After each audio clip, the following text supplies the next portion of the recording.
I have worked the Kareth Agri-Dome for 23 years. I know every bolt, every drain coupling that weeps in low-pressure cycles, every grow rack that lists 2 degrees starboard because the original installation crew was drunk or incompetent, or, as I have always suspected, both at the same time. I know which sector's CO2 scrubber exhaust reads false positive on an atmospheric scanner, and I know this because I spent 14 hours in a hazmat suit in Sector 7C once, convinced I was about to meet my maker, only to discover the sensor was lying to me out of sheer spite. I fixed it. Then I left it reading wrong, because a sensor that nobody trusts is occasionally a useful thing. I found the child at 0410 on a third day, which is the dead quiet shift when the nutrient circulation pumps cycle down and the whole sublevel smells like wet soil and old machinery. I was pulling a coupling inspection on the drum bay in sublevel 3 when I heard breathing that was not my own. She was curled in the space behind drum 7, small, gray-skinned, the color of river clay in the low-pressure lighting, silver eyes that caught my headlamp and gave nothing back. She had a piece of what looked like ablative foam clutched to her chest, the kind they use to line emergency supply pods, and she was watching me the way very small things watch you, when they have decided you are probably not going to kill them, but they are not ruling it out yet. I said, "Well?" She did not say anything. I said, "All right then," and went back up to the monitoring station to file my biological discovery report under Colonial Agricultural Code Subclause 14, Paragraph 3, cross-reference to Corridor Health and Safety Accord Article 14. I had the form memorized. I had memorized it 11 years ago, when the Colonial Settlement Authority started running these sweeps, on the theory that someday it might matter. The welfare hold, once filed, legally superseded any enforcement directive in the corridor tier for 31 days. I filed it at 0423. I noted the time. I went back down with a blanket and a seed packet, the standard issue Kareth Dome packet, 63 varieties, which I happened to be carrying because I had been meaning to reseed Rack 9 all week. I offered it to her because I did not have anything else to hand, and because people who are frightened do better when they have something to hold. She took it and held it against the ablative foam piece with both hands. I said, "I'm Orvith. You can stay down here for now." She still didn't say anything. That was fine. I have found that things which need you to say a lot up front are usually selling something. The Colonial Settlement Authority Compliance Sweep, Strike Team Soren, 9 soldiers, Bioregistration Enforcement Directive, arrived at the Dome's main access at 0900.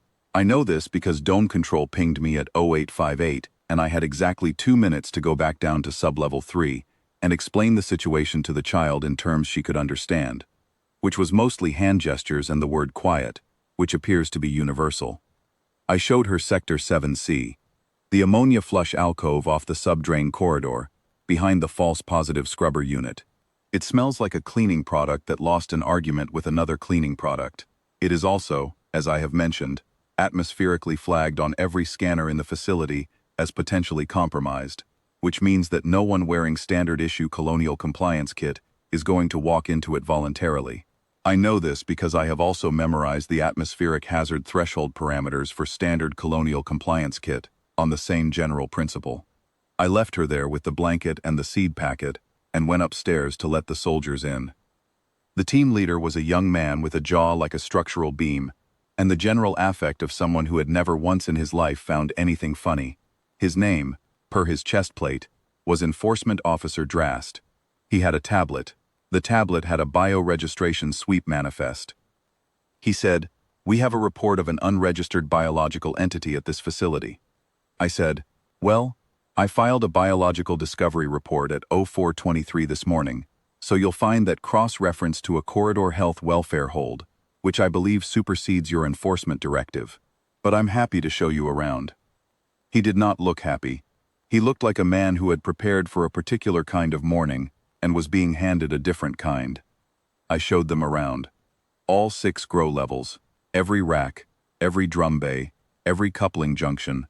I walked them through sublevel 1, sublevel 2, sublevel 3, and I showed them drum 7 with the space behind it where a small gray child had been not 4 hours before, and there was nothing there but the floor and the smell of wet soil. Sublevel 4, the nutrient mixing station, the seed vault.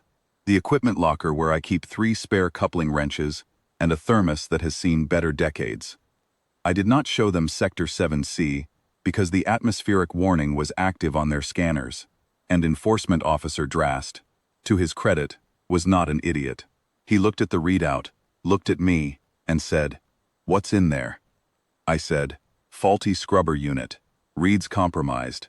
I keep meaning to fix it." He said, "When did it last read clear?" I said, 11 years ago, roughly. He looked at the readout for another 3 seconds. Then he made a note on his tablet and moved on. We were in the dome for 4 hours and 11 minutes. I made them tea at the hour 2 mark, because it was that kind of morning, and because people who are drinking tea are people who are standing still and not opening additional doors. Enforcement Officer Drast did not drink his. His second-in-command did, and told me it was good, which I thought was decent of him given the circumstances. They left at 13:11, empty-handed. I went back down to Sector 7C at 13:18.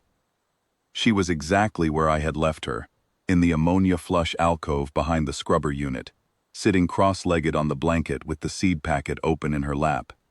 She had sorted the packets by color, 63 varieties, arranged in 8 rows, which told me 2 things. She was patient, and she was bored, and possibly also that she had a better eye for color gradation than I do. I sat down next to her on the floor, which took somewhat longer than it used to, and looked at the arrangement. I said, "The red ones are capsicum. They're difficult. Don't bother with those until you know what you're doing." She picked up the capsicum packet and studied it. I said, "The blue ones are Karath grain. That's the easy one. Everything grows. It doesn't care." She put the capsicum packet down and picked up the Karath grain. We sat there for a while in the ammonia flush alcove on a frontier resettlement moon, me and a small gray child I had found behind a nutrient drum, sorting seed packets on a blanket, while a 9-man compliance sweep filed their empty report somewhere above us. The scrubber unit hummed.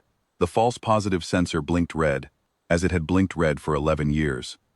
I have thought since then about what it cost to know a place that well.